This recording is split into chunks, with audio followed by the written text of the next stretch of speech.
യേശു ക്രിസ്തുവിൻ്റെ രക്തത്തെക്കുറിച്ചാണ് നമ്മൾ തുടർന്ന് ചിന്തിക്കാൻ പോകുന്നത്.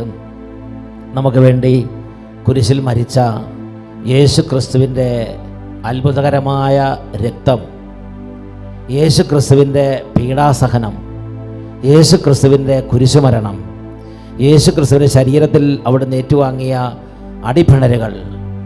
1 പത്രോസ് 2-ാം അധ്യായം 24-ാമത്തെ വാക്യം.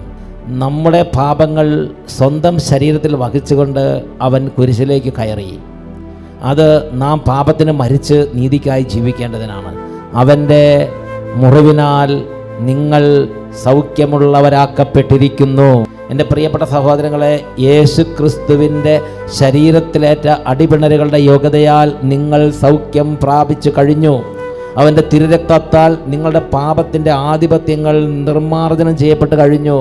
പ്രിയപ്പെട്ട സഹോദരങ്ങളെ, ഇന്ന് ഞാനും നിങ്ങളും യേശു ക്രിസ്തുവിനെ അറിഞ്ഞ്, യേശു ക്രിസ്തുവിനെ കുറിച്ച് കേട്ട്, യേശു ക്രിസ്തുവിൻ്റെ കുരിശുമരണത്തെ അറിഞ്ഞ്, യേശുവേ എൻ്റെ ദൈവമേ, യേശുവേ എൻ്റെ രക്ഷക എന്ന് കരഞ്ഞു വിളിച്ചാൽ അവിടെ പാപത്തിൽ നിന്ന് കെട്ടുകൾ അഴിക്കുന്ന യേശുവിൻ്റെ സാന്നിധ്യമുണ്ട്.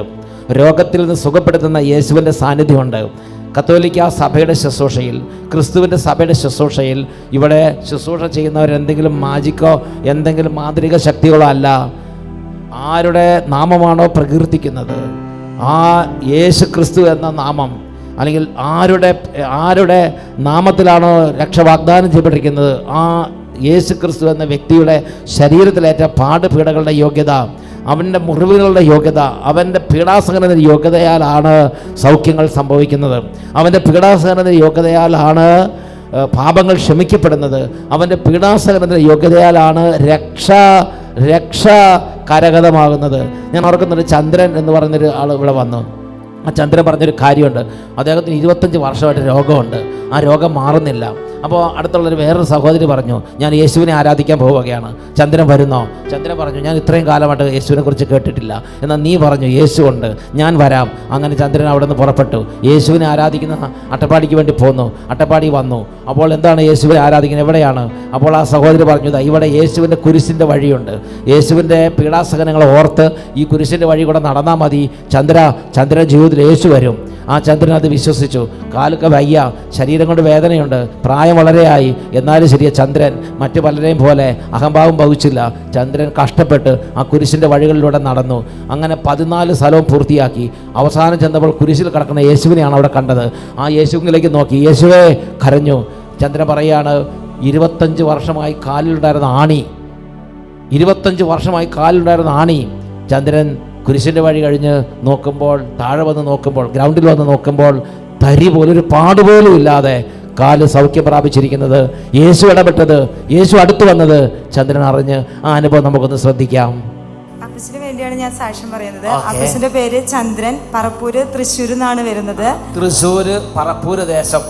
അപ്പച്ചൻ അക്രൈസ്തവനാണ്. 1 വർഷം മുമ്പ് അപ്പച്ചന് ഇവിടെ വെള്ളിയാഴ്ച വന്നു. അപ്പച്ചന്റെ കാലിൽ ആണി രോഗം ഉണ്ടായിരുന്നു.